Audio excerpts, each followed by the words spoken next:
Good afternoon, ladies and gentlemen. Good afternoon, ladies and gentlemen. Okay, let's make this session more interactive and fun. We don't want to be too confined or restricted. So let's use it as a very informal, friendly sharing session for the 4 panelists here.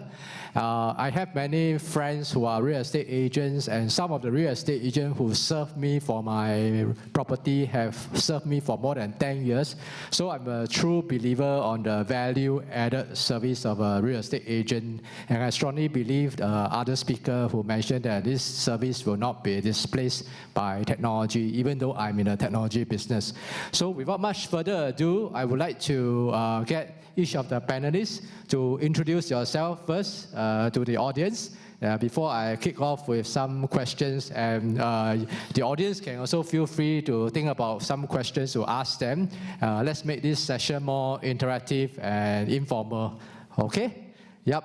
So you want to let the gentleman do it? Oh, so you are a very special lady, huh? Okay, come, Alan. Okay, so just a short introduction about myself. I'm actually Marvin Lee, okay, from ERA. I'm a group, recently promoted to Group Division Director.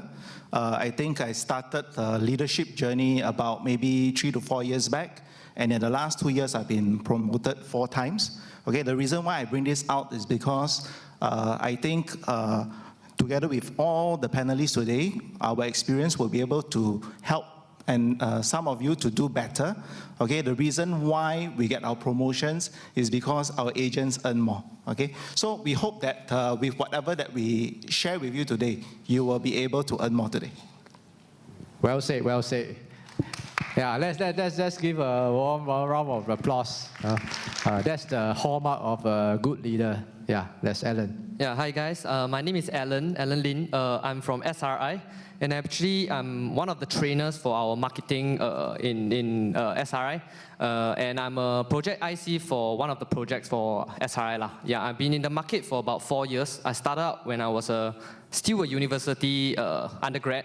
So I think that actually property is one, a lot of people actually question me like, hey, you're a university graduate, why are you in the property market? Why are you a property agent? But I think there are a lot of tangible and intangible benefits that a lot of people fail to see. And I think in the current market, it isn't like maybe 10, 20 years ago where anybody can be a property agent. You have to actually differentiate yourself. And I think there's a lot of benefits, basically. I think later we'll touch on more. Great.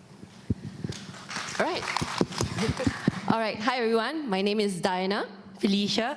We are from Property Runway. So to find out more, you can check out our website or our Facebook page, and then you'll understand why we are here on stage today. Back to you. Wow, it sounds like they are singing a duet like that. Now I know why Diana asked me for the mic. 原来是有阴谋的.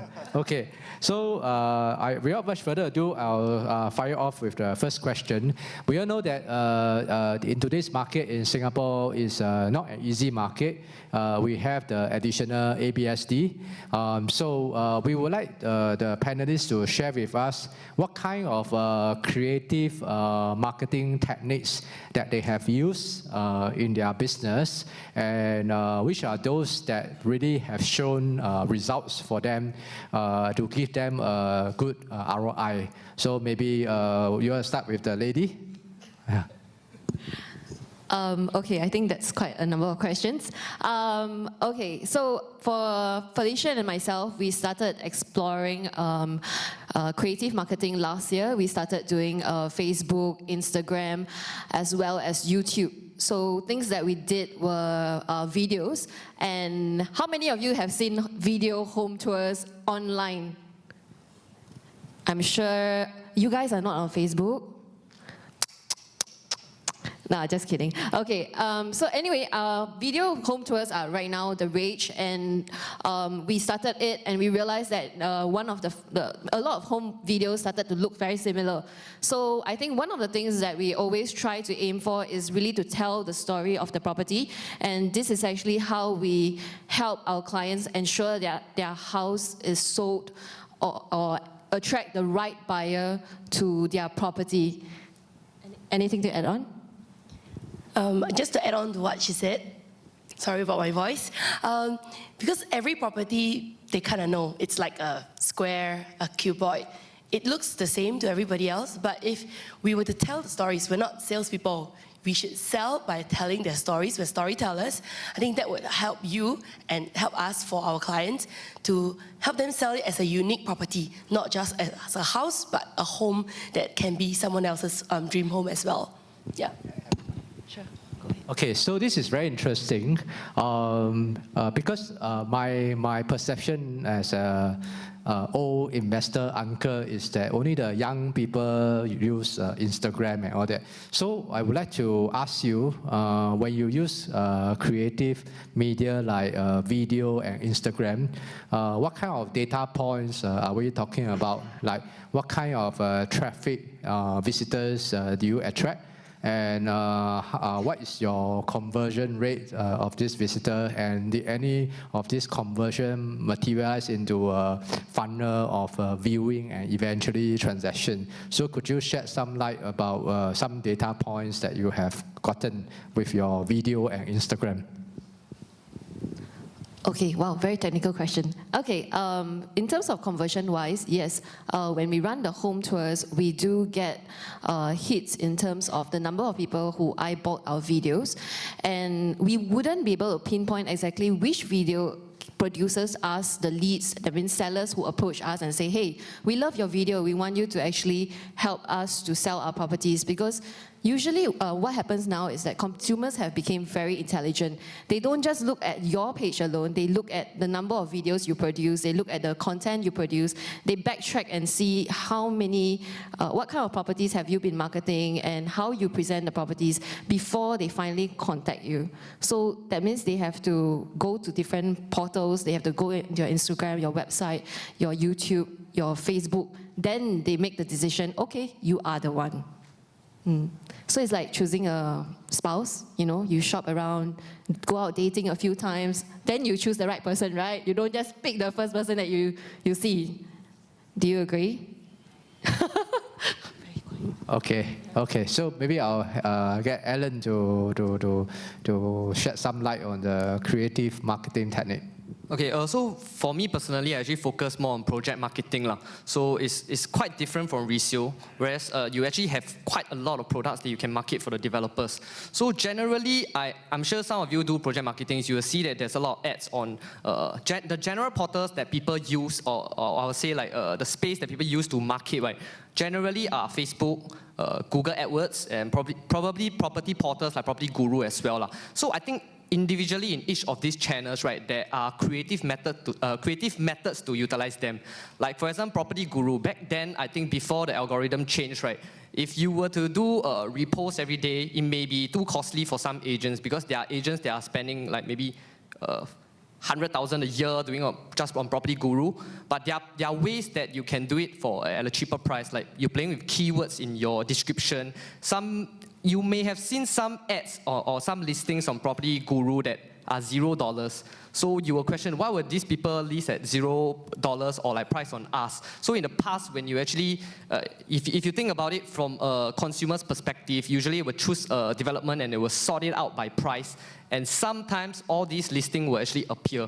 Or like when they filter into some of their filter will actually return no such listings lah. But all these listings that are actually priced on us will actually appear lah. And then as for like Facebook, I think my boss Ken just now, he did mention that you don't just do whatever everybody is doing. Because back then when we first started Facebook, it was 2 years plus ago, there was literally not many people doing Facebook. So I still remember the first ad I was doing. It was a little too creative. So basically, I was marketing this project called Sophia Hills. It was about $1 million for a 1-bedroom. So my ads was how to own a property in District 9 using $50,000 cash. I got a lot of leads, and then I called them and I said, $50,000 cash, what? Then you 150,000 CPF lah, then 80% loan, then can already. So I realized that actually you are attracting the wrong audience, because they will say like, hey, this is false marketing lah. It's not 50,000, it's 1 million. So in a way, it was creative, but it has to be relevant to what your clients are actually looking at. So I think current market, you will start seeing a lot of ads that is focused on restructuring. Like, if you own a HDB for more than 5 years, if you are combined income of more than 7,000, do you know that you can upgrade to 2 condo, etc., etc. At least it's something different from just throwing out a project and say, Treasures and Tampines from 5SX launching soon. I think it's overcrowded with that, and you see that. Another thing about the timing is also very important. If you are launching your ads when everybody is doing it, right, your cost is going to be very high, your conversion is going to be very low. But if you were to start an ad now, if you want to do direct marketing, you have to start your ad really, really early. Like for me, I start maybe even 1 year ago before there's much information is out. Because the idea is not to close this development, it's to swing to other developments in the process. So I think there are many creative ways, but every agent has to be creative in their own way. Yeah. Nice one. Okay, Marvin? Okay, I think for me, basically, I don't do a lot of lead generation, okay, in my marketing process. Okay, the reason for that, for the last 7 years as a property agent, I focus primarily on referrals. Okay, from the beginning of my property journey until today, everything has been referrals. Okay, so I think I understand the benefit of positioning yourself in the market. Okay, and you can do that through a lot of ways. Okay, so I think what I can contribute to you guys is this, that when you begin your marketing campaign or your outreach or your lead generation, think about what you want to achieve with the marketing that you want to do. That's the most important thing. Okay, I think when I started as a new agent, I was from the teaching industry. So the question to all of you, would you buy from a teacher? Would you buy from a teacher? What does a teacher know about property? But at the end of the day, I managed to transform the perception that others have on me through the things I do on Facebook, the things that I do on video, and so on and so forth. Okay, it's about the purpose. You need to transform the impression, and that's what Diana actually mentioned earlier on about that. So I think you need to know why and why you're actually doing the marketing. So I think there are 2 phases that we have to look at in terms of in terms of marketing. One is the lead generation part. The second part actually is, to me, more importantly, that helps me to get all my referrals will be from the follow-up part. Okay, so you need to have marketing that helps you to generate leads. And I think in today's market, where there are 60 over projects that will be launching soon, okay, we need to know that all the hype, all the advertisement, everything will be from the new project that will be launching. Developers will be advertising, and you have to catch the hype. Otherwise, your client will walk into the show flat of the developer and served by another agent, and you will not have that chance to have continuance with that client already. It's very difficult because you have someone else who is competing for the same attention of the same client. So you need to know that if you want to do lead generation, it's very important for you to harness social media, harness marketing techniques, tools to help you to generate new leads. Okay, but I think the part that is seldom talked about would be the part that I would like to just give a bit of airtime, and which is the following up of your clients. How do you actually follow up your client? Now that you have a project that you want to market, okay, the client contacted you already, you gave them some information, and then later on, they ask for more information, but they just don't want to go down to the show flat. Do you encounter such situations? Okay, I think that is what a lot of agents face today. And when they face that, they have a difficulty of moving forward, okay? So that's where we will begin to harness with technology to help you. Okay, one of the things that I do, okay, is to actually capture a video of the show flat specifically for that client. So for example, certain person contacted me, okay, and it's a referral. So, but they are not initiated, they don't want to go into the show flat to actually view because they are not looking at this area.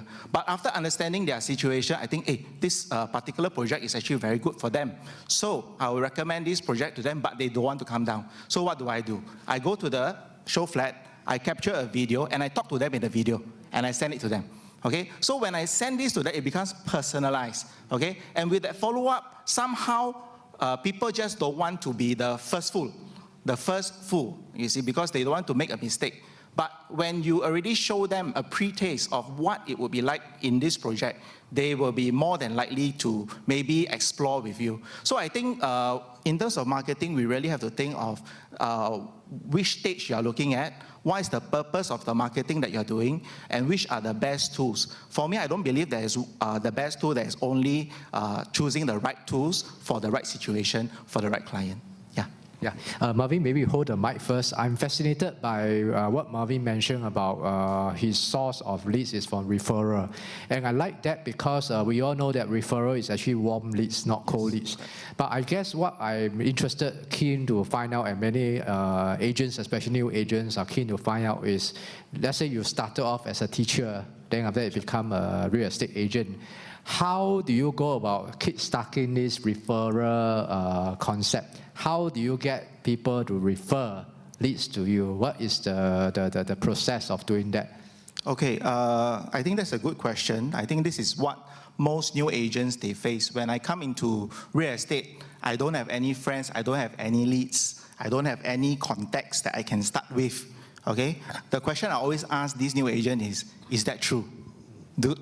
Are you sure that you don't have any contacts, any leads? Okay, and they would say yes. Then I ask them, can you show me your handphone? So we take out the handphone, we look at the contacts, and then you run through. Then we realize that as we skim through the contacts, we were able to find certain people whom they have probably lost contact or whom they were not in their awareness are actually buying property. And then through that, we can get them to get started to prospect and to follow up, to warm up the leads, okay? So it's as easy as just going through your contact list. I think you all can do that today. Even if you have not done that for some time, you should do that, okay? You go through your contact list and then you just give them a call and say, hey, is your phone number, is your email address still the same? How is everything been with you? Okay, and then you just put down. So at least you know that this person is willing to pick up your call. That's a good first step already. You put them on the pick up the call list. Okay. Subsequently, you can send an SMS to all these lists, and then you perhaps start to warm up the lead, and then you start to categorize them according to whatever circumstances that you think they are in, so that you can best push the right product to them. Yeah. So I think that is a good way for us to kickstart this real estate career. That exactly happened for me. But I think the second thing that is more important is that you need to let them know who you are. Because at the end of the day, the reason why people choose you is because they trust you. Yes or no? Okay, so the reason why our panelists, they do video to promote themselves and their services is because it allows people to trust them faster. I don't have to meet you to trust you. I can just watch the video and I catch a second video, third video. I verify that you are such and such a person. I like you. I think I can give you a call. I think that's the technology behind it. So agents, okay, don't get dumbfounded by this idea of, hey, how to go about doing this. Don't need, okay? You just need to know what you stand for, 3 things about yourself that you want to tell your audience, and be consistent about it. Can I share on this, just 1 minute on this? Sure. Okay, when I first started out, how I eradicated this idea that I am not good enough to be an agent. Okay, from the minds of my clients and my prospects and my audience, okay, is that every morning, okay, I would actually wake up and start reading newspaper, okay, at 7, because I told myself, I need to be able to post property-related news at 8:30 every morning.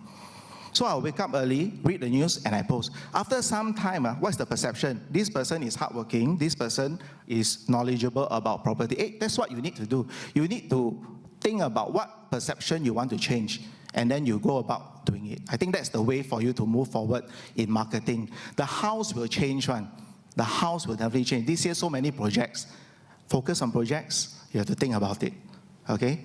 Is there a right way to focus on project? Is there a right way to focus on resale? You have to think about what is your purpose. Yeah, thanks. Good point.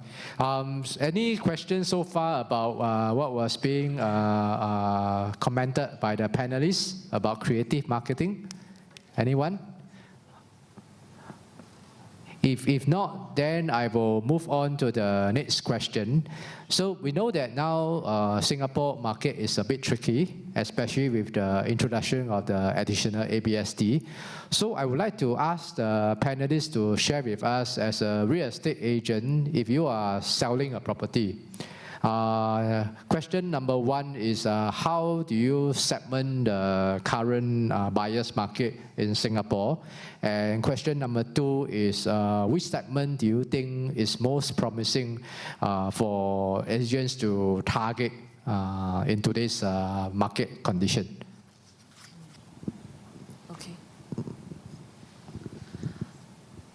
Okay, for Felicia and myself, we target the millennials, meaning those which are born about 1980s to 1990s. The reason why is because they are in their late 20s to 30s, and this is the age where most of them have already gotten their first BTO, are planning to move out of it, maybe upgrade to a condo, buy a new launch, or maybe another resale condo. So they are starting to explore the concept of real estate as a retirement plan. They are not waiting to invest. They are starting to prepare themselves in terms of mentality that real estate is something that I must quickly change at this point of time, or upgrade at this point of time, so that I prepare myself for the future. So they are already starting to, all the clockwork in their brains are already starting to think like that. I think one good example is the moment we started rolling out all these videos, we get a lot of even our own personal friends asking us questions like, hey, do you think we should sell our BTOs? Hey, do you think that it's time for me to move on from my HDB? Or is it time for me to upgrade to a condo? Is it a good idea for me to have 2 condos? Or even buy in overseas properties? So these are some of the questions that this entire age group is asking. Some of them will have other questions because they are home upgraders. They are thinking, oh, now I've got 2 kids, I need a bigger house. So this is the age group which is the most active, especially in view of all the recent regulations, which restricts I think a lot of the investors in terms of buying multiple properties anymore. So, yeah. I think we can't deny that this millennials generation versus maybe our parents, baby boomers, we are more daring. Even in face of ABSD, we are also more affluent in this generation, because you are looking at people in their 20s, in their 30s, getting their own home. Married or not married, that's a separate question, but they can get their own home, so ABSD doesn't affect them, even when their spouse gets their home as well. So then it becomes 2 properties with 2 people. ABSD doesn't, challenge them at all. Yeah, correct. So.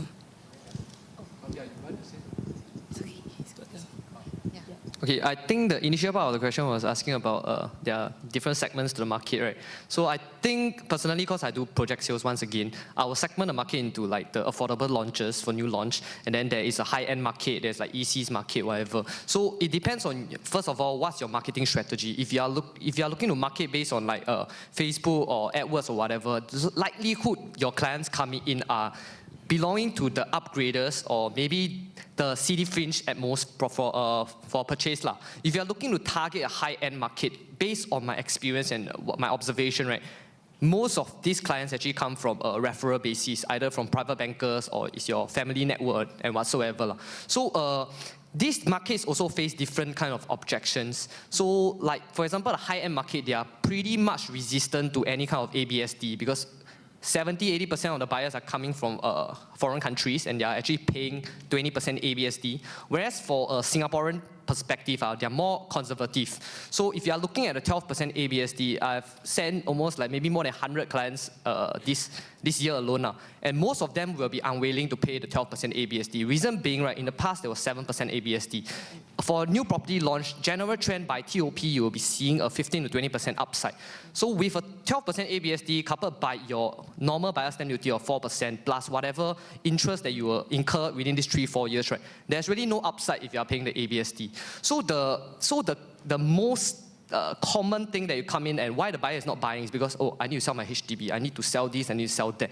So as an agent, right, you need to be very, very well trained and very familiar with the various restructuring methods, which is why a lot of agents are actually running this kind of ads. So 99.1 or decoupling, whatsoever, this kind you need to know it at the back of your head. So your buyers will come in and they don't know how to structure the purchase. And as an agent, you are like a consultant giving them the various options, laying in front of them. How much do they save if they actually do a decoupling, or how much cost they incur if they were to pay an ABSD. So I think that's the branding that you have to build, and then you will know which market you are targeting. Yeah. Can I just add on to that? Yeah, so I totally agree with what my fellow panelists has mentioned. Consumers nowadays, they are very well informed, they are very knowledgeable. So I think for agents, it's always very crucial for us to learn more and be able to showcase our knowledge and showcase like why we are worth the money that they are paying. Why should they even look at an agent at this point of time? We are no longer just matchmakers. We are really consultants. We have to provide them additional information. And with the internet evolving and a lot of websites churning out information for the buyers, so all the more, I think what we need to do is definitely read up, like this gentleman has shared. Definitely have to read up so that you are always one step ahead of the consumers. I think that's a very crucial point that both of you brought up. So I just want to emphasize on that. Yeah. Okay, I think the two questions that need an answer to, one is in the light of ABSD, that means the cost increases for the purchaser. How do we actually handle that? I think the question back to the purchaser is, is there anything else you can buy that is better for your situation? Because you probably want to earn money from it. Okay, what are your options? And if there's nothing that is better, then this cost is common to everyone in your situation. Everyone who owns 2 properties or more, they will have to pay the additional buyer's stamp duty. If you're a foreigner, you have to pay the additional buyer's stamp duty. And since it's a common cost, okay, so let's write it off. At the end of the day, if you can make more money than it costs you, okay, then is it worthwhile for you actually to put in your investment? Okay, so I think we have to help to adjust that frame of mind that ABSD is costly, because if they don't buy the property, okay, I've had a lot of conversations with Zach, and we realized that the long-term average in 10 years, minimum you will earn 150%, okay, for any property in Singapore. Okay, and over history, it has been so. So if you don't buy anything today because you are afraid of paying the ABSD, okay, you so-called save $200,000, but then you don't get to earn the $500,000 appreciation over time. Okay, so we need to know that there is that factor there. I think the second thing is, what was your second question? Which market segment in Singapore would you target if you want to sell more property? Okay, I think back to my belief system, I always believe in getting things right at the beginning. Okay, so what is right at the beginning? If you want more leads, okay, lead generation, you definitely have to go into the new launches. Developers are advertising heavily, agents are advertising heavily, your clients are bombarded with attention for new launches, okay? If you don't go and capture a piece of this pie, you'll be losing out a piece of this pie. So if you want numbers, please focus on new launches to get your numbers, okay? But you want to convert them, it's not easy because they have 68 different projects to choose from this year. So which one are they going to buy? Then just now we saw one of the speakers, it takes about 10 months for you to convert one buyer. Okay, so that's going to be a lot of time that's going to be spent. Okay, so where is the buyer today? Okay, actually it will be in the resale market. Okay, when you have a resale listing, the buyer takes a Sunday off just to view. Okay, without you selling them anything to them beforehand, they come and view because they want to buy. So it's very clear cut, they already want to buy. So that's where you capture all these very serious buyers, quality leads, okay? And then maybe you explore with them the idea of looking at a new launch. I think then you will get a bit more result over there. But having said that, $10 on the floor, $100 on the floor, which one will you pick up? Huh? Both. Okay, I agree with you. Okay, the problem is agents always ask which is the best method. Wrong question. The answer is there, but the question is wrong. Your premise is wrong. One can work, the other one cannot work. Not true. Maybe both can work together and you get a better result. Okay, so I think that is where I think I will point my agents to. Yeah. Okay, good. Okay, actually, initially, my next question is meant to be asking about what are the common objections you face in the business, and what are some of the ways you have to address some of these common objections from the buyer. Yeah. Common objections. So I think as Marvin has shared, $10 and $100, which one do you want to take? We take both. So this is one strategy that we're working on. So if we introduce new launch to a buyer because we think that they can wait, new launch is very beneficial for them. That's their priority is getting the best out of the capital appreciation. We bring them there. But the common thing is very small. How can I squeeze into this little bird nest? So then we make sure that they rule out their own priorities. Okay, if that is not your priority anymore about capital appreciation, then maybe let's go on to resale, where you get, for the same quantum, maybe you can get a bigger place, so that we swing both ways. We serve according to what is their needs. So you don't just say, I only want to do new launches. Then how are you going to handle their objection? Because you can't just say, why don't you buy a bigger condo? Then they must have that money. So I think that's one of the way we counter. Yeah. Okay, I think I mentioned it before just now, like one of the common objections is they don't want to pay ABSD. So I think a solution to that is giving an alternative way to structure the deal. I think I'm actually handling quite a few cases where they are considering buying under their child's name. Some is under trust, some is the child just started working. But a lot of my friends my age, right, they just started working for maybe about 2-3 years, and they are very conservative. So a lot of people in their 20s, they'll be like, okay, my first house is going to be a BTO. After that, they'll upgrade to a condo. But what they don't realize is that actually there are a lot of people who want to buy a house. It's just that they don't have the name to use. For second property to not pay ABSD. So a lot of my friends are actually from affluent family but they have never ever come across their mind that actually I can buy a condo immediately. I just have to borrow this amount of money for the down payment. Yeah, because they are, in terms of income, I think even people who are just entering the workforce, right, their income is relatively higher now already. So they are able to support the mortgage. It's just that whether they have the upfront down payment. So I think this comes with a lot of education. I actually have to speak to a lot of my friends to tell them what are the pros and cons of a BTO and what's the pros and cons of buying a condo, etc., etc. And then as for other objections that I face, right, like in show flat particularly, a lot of people will come here and say, hey, how come the resale here so cheap? Then you're trying to sell me this, blah, blah, blah. Of course, there are pros and cons to a resale market, to buy a resale, and there's a pros and cons to buying a new launch. And this has to be tackled using data. So basically, if you show them okay, if I buy a $1,000 per square foot resale market and the size is 1,000 square foot for a 2-bedroom, you're paying $1 million, right, for a 2-bedroom, but you're the highest transacted because your neighbors all bought at $500. If they were to sell at $800 per square foot, your transaction immediately become a negative sale, basically. And some of them will be scared of that. And then if you use the same idea to a new launch, right, they are selling you a higher per square foot. But the quantum generally will be the same for similar, less than 10 years difference condo. So quantum-wise is the same. It's newer. You don't have to do renovation costs. And the thing is, it has been throughout using data, you will show that actually the first 5 years of a condo actually has the highest appreciation value. Or after the 5th year, right, it will either stagnant or it will just start to depreciate. And I guess using all these, right, your buyers will be open to exploring both. Then it will also you also come across objections such as, oh, I don't mind buying this new launch. It seems like a very good deal. But I have to sell my HDB, and where do I stay in these 3 years? And if I were to rent, right, will it be still worth it or not? And once again, using data, you can show them that actually your rental is not going to be more than the upside that you will see if you wait for this property to build. Yeah.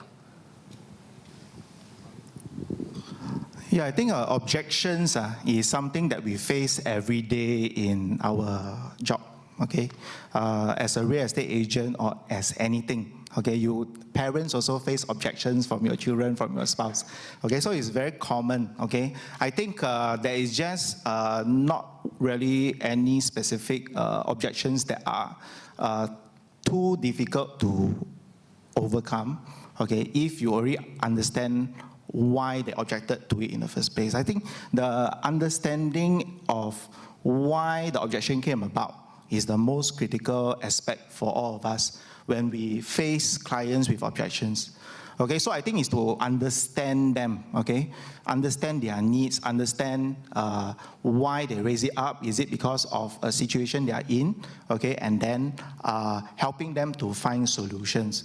Okay, so I don't think there is a particular objection that I received too much. If there's any, Zach actually has a book that handles and answers all, give you all the perfect answer for all the objections you can find in the real estate industry. You can just buy it from him, okay? But I think the main thing that I want everyone to take away is that objections, they are meant for you to unlock. You just have to find a way to unlock it. Yeah. That sounds like a 10-year series to answer objection with model answer. Okay, any questions from the floor about the earlier questions, points brought up by the panelists? Yes. Sorry, could you use the mic? Thank you. Could you identify yourself? My name is Deborah. A very common question, the buyer asking freehold is better than leasehold. So if you are selling a leasehold project, how do you convince the buyer? Oh, good point. Thank you. The buyers say that freehold better than leasehold, but you're selling a leasehold project. How do you address that objection? Yes, please. Okay, so maybe I'll take this question. I think we get this very often. Okay, when I first started out also, I think the question came, freehold is better, leasehold is better. Okay, but at the end of the day, which one can you afford? That is one of the questions that the client have to answer.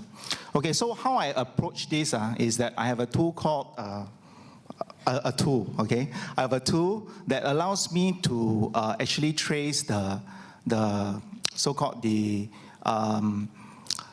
capital gain or the price index of freehold properties versus leasehold properties. Okay, and then I just show it to the client. And most of the time you'll realize one thing, the gradient is the same. I've done it so many times. The gradient for freehold and the leasehold is the same. Meaning to say, if you buy at this price, in this same period of time, it will appreciate the same percentage. Okay, and it's true when you narrow it down even to the districts. So I just present this information to the client and ask them, actually, does it matter? Okay, when this is the graph that you see. Okay, and then we go on to the question of, whether you prefer freehold or leasehold, and then let me help you to attain what you prefer. Yeah, so this is how I actually approach it. Yeah, that's a good one. You use data to show them. How about Alan? I think pretty similar to Marvin, because I think there was quite a few articles recently talking about freehold versus leasehold. And one of the takeaway from this article was that at a point of sale, if the difference, the premium that the freehold has over the 99 years is greater than 30%, right? Generally, the freehold one won't appreciate as much as the 99 one in relative. And so if the gradient is the same, right? Generally, I find that 99, it really depends on where's the location and when is the market launch and what type of property it is. So for one good example that you can get is probably at Robertson Quay right now, if you look at Martin Modern, it's selling at above $2,500 per square foot, whereas the resale are. There are some that are selling $1,007 per square foot freehold. So it really boils down to whether the product is the right product in terms of quantum, in terms of what kind of facilities, what kind of premium kind of development they are providing. And there are also freehold products that are in, it's like those small development where they buy over the small landed and then they build up to less than 100 units. And there's basically not so much facilities, even though sometimes this kind of freehold can be lower in terms of per square foot. Like, for example, it's better for me not to say some, for example. Yeah, but there are projects like this that you see, and you will realize that the resale transaction for this kind of freehold is not going to be there. Yeah, so if the gradient is the same, if the grain is the same, I think 99 years actually perform better because you actually get a higher rental yield because of a lower purchase price. So I think it really boils down to location after all. Can I add something? Sure. Yeah, before I forget. So basically, we all expect prices to be going up or down in the next few years.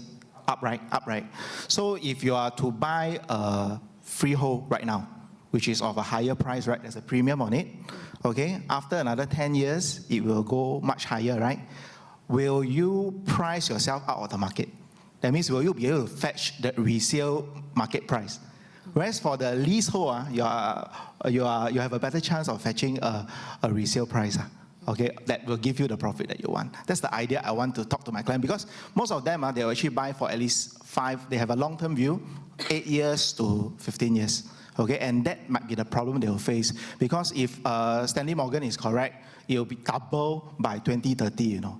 That means whatever you buy that's 1,005 now will be 3,000 per square feet. Think about that. Okay, will you price yourself out? So I think both of them raise very good, valid points. Whenever my clients ask me this question, freehold or 99 years, of course, we whip up the data, we show them the difference. But one of the questions that I'll always ask them is, what's your intention? What do you want to do with a freehold property that you can't do with a 99 years? So some of them will say, oh, I want to pass it down to my children so that there's value in the property. But we know that freehold is becoming rare right now, and a lot of the freehold properties are actually aging. So one of the things that I like to share with them is like, okay, a land can be freehold, but can the structure be freehold? The reason why a lot of properties actually en bloc, do you know the reason why? It's because the owners in the property cannot stand the structures anymore. There's a lot of leakage issues, problems in the walls itself. You get cracks very easily, things like that. So the owners cannot keep up with the maintenance, and that is why they start to let go of such properties. So if you are holding on to a freehold just because you want to pass it down to your children as a legacy, yes, it will en bloc at some point, but the rentals that you will be getting over the span of time versus the capital that you put out, is it really worth it? So usually depends on area to area, location, and of course the properties itself. We'll do a comparison, and that's where our clients can see clearly for themselves. They have to be very specific about what exactly do they want. Do they want to get out of this property in 5 years, 10 years, 15 years, 20 years? If they pass it down to their children, what is the intention ultimately for their children to inherit such a property? Will their children want to inherit a property that they have to upkeep, maintenance over and over again, leakages every single month, for example? So these are some of the issues that we realize that a lot of clients are facing in their old properties just before they en bloc. So for example, definitely we have some experiences in Serangoon. That is the experience of some of the neighbors in the property itself, which is why they were more than happy to let go. Yeah, so this is actually one of the ways that I counter the question of freehold versus 99 years. Yeah, and also personally as an investor who sit in more than one en bloc committee, I also realized that the difference between 99-year leasehold and freehold, both will age.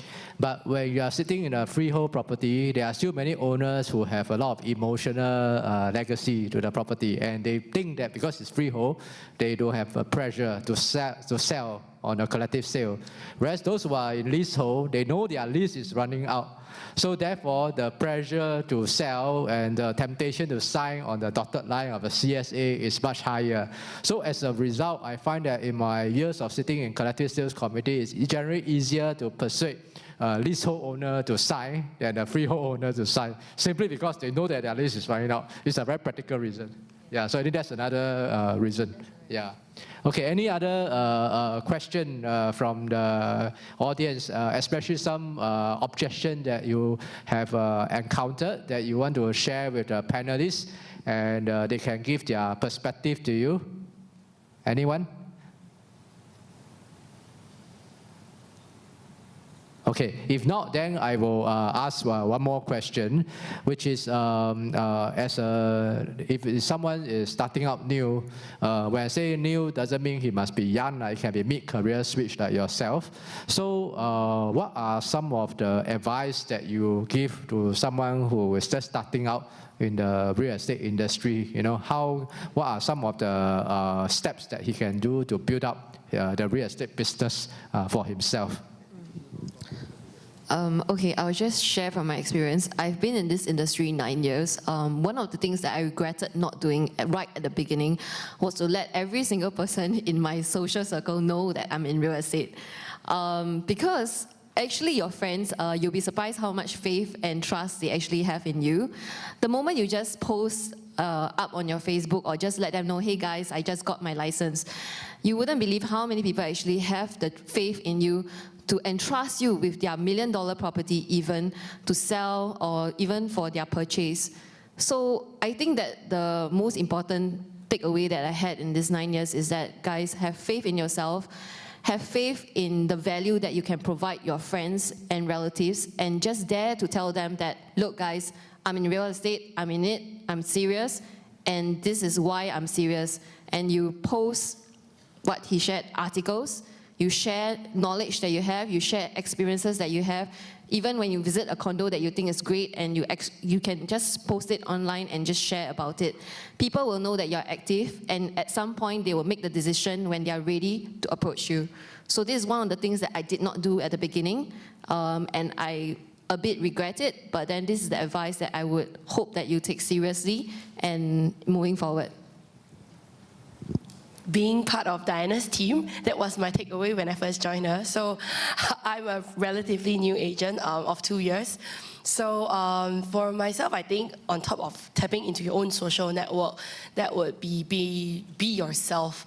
I think you come into this job not so that you don't get controlled by what are the values of the corporate company that you are in, and you want to be your own business person. So just be yourself. Like for me, I didn't know of my own identity until people were telling me, like, hey, you're portraying that happy look. Why are you always so happy? I said, am I always that happy? So then that was how I earned my own nickname of Happy Housing Agent. I was like, okay, so that is just being yourself, right? Hits that note in that customer, like, I like you for who you are. So how many of you had difficult customers? Sure, right? It's not because they're being difficult. They could be just different from you. So when you are yourself, you will attract like. You attract the people who are similar to you or like your kind of positivity. Whatever you say, right, they trust you. Of course, you don't spout nonsense, but whatever you say, they will just like it.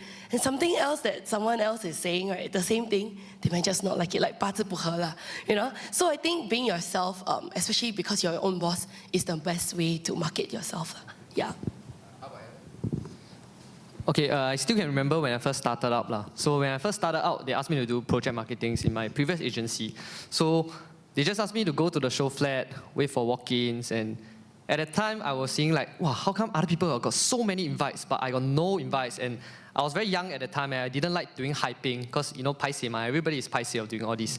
So I basically served no clients for a good 3-4 months. I just go to show flat, do my duty, and whatsoever. So I remember I was actually going overseas for 1 year exchange in Shanghai, and I had no money in my bank. So I used whatever money I had. I tried out internet marketing. Nobody was there to guide me, basically. I just tried it out because I was like, okay, see what all the top producers are actually doing this. Why not I just try it? So within that period of 1-2 months, right, I spent less than maybe about $500, and I managed to close about $40,000 worth of commission now, which actually provided me with the money to go overseas for 1 year. So my takeaway is, while I was conducting classes for my own company, etc., right, I see that even though my courses are repeating, sometimes it's repetitive, I keep teaching the same thing, but there are people who comes for multiple times, and I will go and ask them, hey, I thought you already know already, you already come twice already, thrice already, and some of them will be like, oh, nah, we know we are very slow, we cannot learn, whatever. But the courses is structured in such a way that I will do step by step, you follow, and by the end of my course, you will have your ads running. Yeah. So I think one important thing is you must be willing to spend. It could be just maybe $100, $200 a month. At least there's a start. And if you can't, right? I'm sure if you talk to some people within your own division, maybe your upline or whatsoever, they will be more than happy to actually maybe sponsor you or share with you. But the most important thing is whatever you learn, you must keep upgrading yourself because we are not perfect in every aspect of the market. So for example, I may be strong in doing project market, in lead generation, but I'm not that strong in following up. I am still trying to learn about what's the best way to do follow-up. Some people like doing text, some people like doing calls and whatsoever. So there are many different aspects from prospecting all the way to closing the deals. And you have to constantly learn and streamline your process so that it becomes second nature to you. So I think the most important thing is you have to keep learning, keep spending, and don't learn really then, like what Zach actually mentioned, you have knowledge, but are you putting in the action to actually gain the power? Yeah. Marvin? He mentioned a key word, spend. Spend. Actually, before I came into real estate, I knew I would have a problem. The problem would be the taste of the educator that I've been for the last 13 years. And so I need to eliminate that as soon as possible, as fast as possible, so that people can trust me and entrust their properties to me. So 1 year before I came in, I went for a lot of courses. I went for a lot of training. I spent a lot of money, okay? But within the first 2 months, I earned everything back already. Why? Because you are prepared. You are prepared. Actually, it's not lucky, it's not short time, it's 1 year of preparation. Okay? You actually put in the time, the money to do that.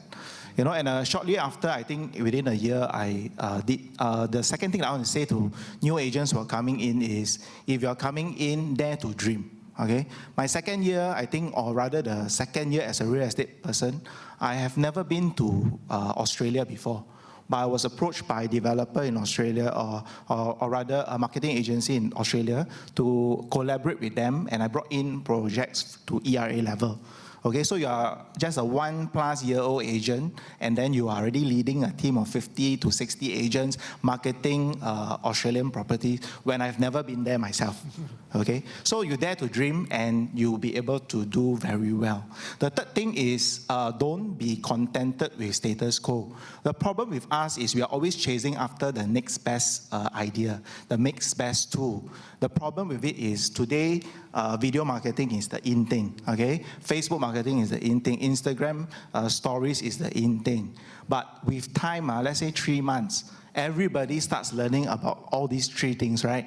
Then the problem is it still the best way when the market is so saturated, the competition is so high?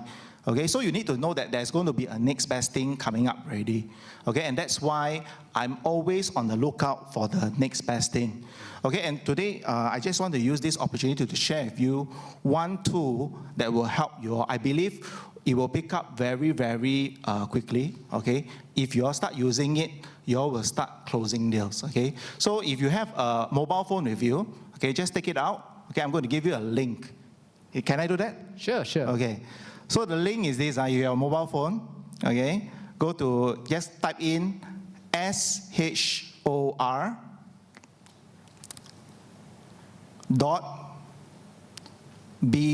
.by, okay? SHOR.by/PGAS, Property Guru Agent Summit, okay? Now, over the last few months, I've noticed one thing. Okay, there's 2 things that's always increasing.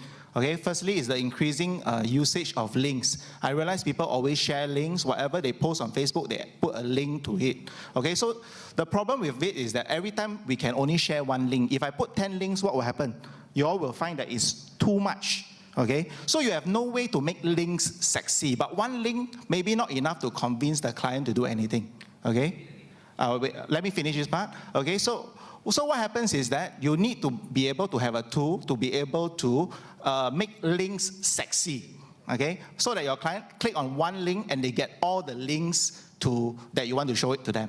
Okay, so Shorby is one of the tools that I use, and I use it very effectively with my resale clients and my referrals. Okay, so the link again is SHOR.by/PGAS, Property Guru Agent Summit. Okay, you click on that. okay, I've already prepared this for you all beforehand so that you can go home and see how links are organized and how you can actually use it for your marketing purposes.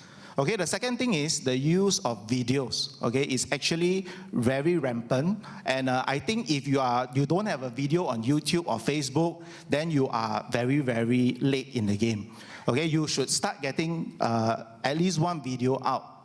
Okay, I have a friend who is doing an online business, and what I've done for that friend is just to say, hey, why don't you record a video, okay, of you introducing your product and put it on Facebook, and put it on YouTube.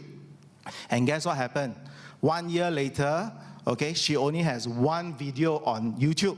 And that one YouTube is giving her a lot of leads, okay? They just call in because when they search the product, it is actually ranked there, okay? So please click on that link, okay, and explore this thing called Shopee. Everything is there for you to enjoy, okay? Have fun. Okay, so I think the panelists have shared a lot with us. Could you give a round of applause to the panelists? So please, we will have some prize giving and also lucky draw. I'll hand back to the MC.